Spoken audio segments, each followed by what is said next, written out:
Don't leave hanging in the midair. UK gets Dwadling US Dander up by pressing the Article 16 button. Few days ago, Scovic said the move would be serious for Northern Ireland as it would lead to instability and unpredictability. His comments follow a meeting with the UK's Brexit minister in Brussels over the protocol dispute. Lord Frost said progress at the meeting was limited. He said gaps could still be bridged through intensive negotiations. The protocol is the special Brexit deal agreed to prevent a hard border on the island of Ireland. It keeps Northern Ireland in the EU's single market for goods and allows free-flowing trade with the EU. But it also creates a trade border between Northern Ireland and Great Britain. The EU has proposed measures to ease the checks and controls for goods crossing the Irish Sea. But the UK is demanding fundamental reform, and there is growing speculation it will trigger Article 16, which allows parts of the protocol to be unilaterally suspended if they are causing serious difficulties, in the coming weeks.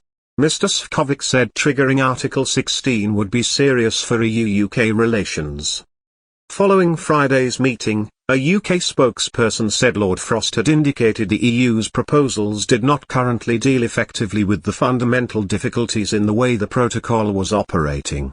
He underlined that the UK's preference was still to find a consensual solution that protected the Belfast, Good Friday, Agreement and the everyday lives of people in Northern Ireland, the spokesperson added.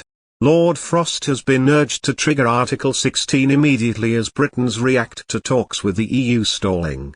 The Brexit Secretary addressed the House of Lords today in regards to the position of the UK on the Northern Ireland Protocol.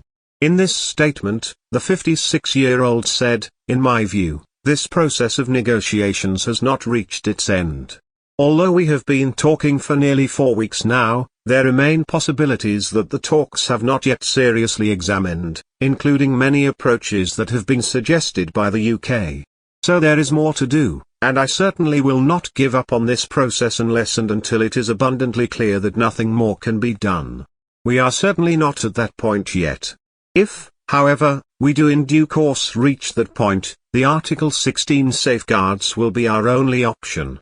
We have been abundantly clear about this since July, when we made clear that the tests for using Article 16 were already passed.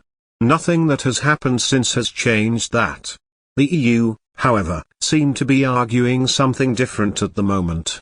They seem to be claiming that it would be entirely unreasonable for the British government, uniquely, to use these wholly legitimate safeguard provisions within the treaty, designed precisely to deal with situations like the current one. Britons were quick to react to the warnings given by Lord Frost.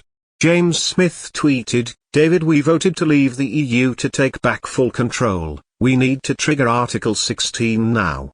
At 911 Amelia tweeted, "I sense you are using accord and diplomacy as a first-class negotiator does. Thank you for your commitment to the UK and in particular to the good people of NE. I hope the EU finds a home in reasoned discussion, and if we have to trigger Art 16 it won't be from lack of trying." Mark Vipond praised the Brexit Sec as he tweeted, "Well said, Lord Frost.